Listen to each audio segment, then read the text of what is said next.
Welcome back.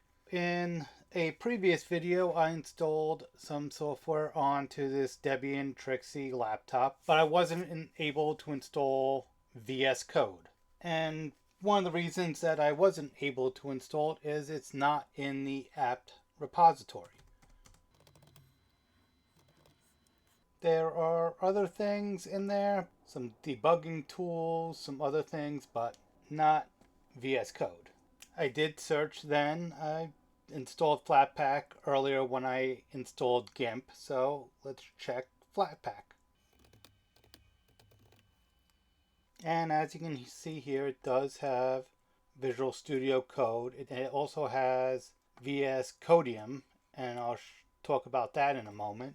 So do I want to install it this way, or do I want to use the way the Visual Studio Code website says to install it, which is to download the .deb package, and it gives instructions on how to use apt to install the Debian package. And if you're not using Debian, it also shows you how to do it with RPM, Snap, OpenSUSE, and other packages.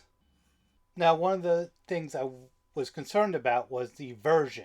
Looks like the latest version is 1.94, and if I look on the FlatHub repository, it's showing it as 1.94.2, and that is also what is showing in the Flatpak command. Right up until I hit record, I was contemplating how I wanted to install this. But I'm going to go with Flatpak. I can always uninstall it and install it with the Debian package. So let's go ahead and install it with Flatpak. Flatpak install, and we want com.visualstudio.code, and we'll go ahead and install that. Okay, this is a required runtime. Yes, we'll install that. And these are changes. I don't see any issues with this.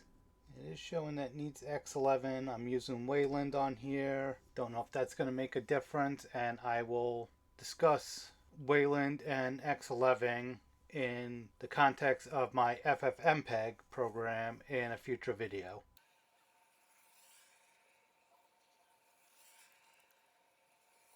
So now that it is installed, let's go ahead and run it. Flatpak run. Okay, so it's installed, it's running. It does have this FlatHub warning. That's unofficial Flatpak version.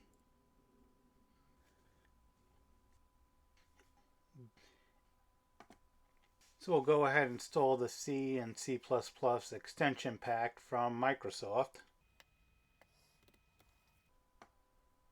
We'll go ahead and install the Makefile tools. So one of the main reasons I wanted to install VSCode is while making videos, it's easier to switch between different files that I may be using. Whereas with Nano, which is what I normally use to program with, or to code with, however you want to say it, I would have to close it and reopen another file, or I would have to put things in different tabs and remember what was open and what wasn't. It's a lot more visually appealing with VSCode.